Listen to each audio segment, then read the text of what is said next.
প্রিয় নেতার মৃত্যুতে আরও লৌহ কঠিন হয়ে উঠেছে ইরান, যেন নরকের দুয়ার খুলে দিয়েছে। মধ্যপ্রাচ্যের সবগুলো দেশে আঘাত হেনেছে ইরান। এর বাইরে প্রথমবারের মতো ইউরোপের দেশেও ছুটে গেছে ইরানের শক্তিশালী মিসাইলের বহর। সেখানে অবস্থান করছিল হাজার হাজার পশ্চিমা সেনা। ইরান এখন ক্ষিপ্ত সিংহের মতো একের পর এক আঘাত হানছে শত্রুর ডেরায়। ঘাতকদের দম্ভ অহংকার চূর্ণ বিচূর্ণ করে দিচ্ছে এক পলকের মধ্যে।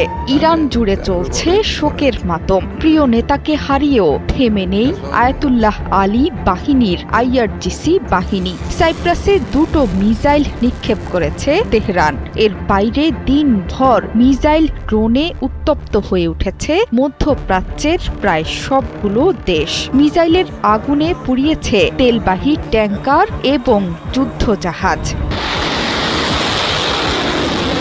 ব্রিটিশ প্রতিরক্ষা মন্ত্রী জন হেইলি বলেছেন, সাইপ্রাসে ব্রিটিশ ঘাঁটি লক্ষ্য করে নিক্ষেপ করা হয়েছে দুটো মিসাইল। সেখানে হাজার হাজার ব্রিটিশ সেনা মোতায়েন আছে। প্রতিরক্ষা মন্ত্রী বলেছেন, এগুলো সরাসরি সাইপ্রাসে থাকা ব্রিটিশ ঘাঁটি লক্ষ্য করে ছোড়া হয়েছিল। তবে মিসাইল নিক্ষেপ বুঝিয়ে দিচ্ছে এই অঞ্চল জুড়ে ব্যাপকভাবে আক্রমণাত্মক আচরণ করছে ইরান। শনিবার ইরানের হামলা বাহরাইনে অবস্থানরত ব্রিটিশ সৈন্যদের কয়েকশো মিটার দূরে আঘাত হেনেছিল।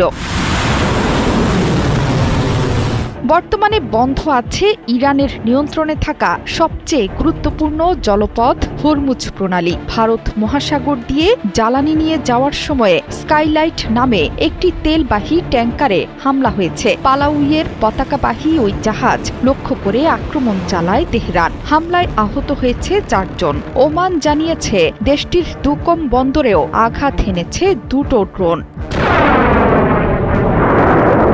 ইরানের বিপ্লবী গার্ড বাহিনী আইআরজিসি জানিয়েছে, অপারেশন ক্রু প্রমিসের ৫ম ধাপে দুবাইয়ের জেবেল আলীতে মার্কিন নৌযানগুলোর জন্য গোলাবারুদ বহন করা একটি জাহাজে আঘাত হেনেছে ইরানের 4টি ড্রোন। বিস্ফোরণ এবং ক্ষয়ক্ষতির ঘটনায় পুরোপুরি অকার্যকর হয়ে গেছে জাহাজটি।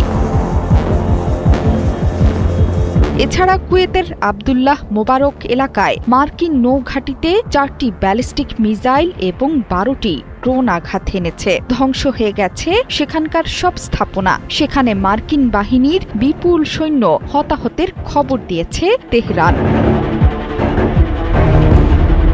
বিশ্বের অন্যতম ব্যস্ত দুবাই বিমানবন্দরেও হামলা চালিয়েছে ইরান। শনিবার ওয়াশিংটন, তেল আবিব ও তেহরানের পাল্টাপাল্টি হামলার সময় থেকেই এই বিমানবন্দরটি বন্ধ রাখা হয়েছিল। বিমানবন্দরের আগে ইরান দুবাইয়ের বিখ্যাত স্থলদ্বীপ পাম এবং বিলাসবহুল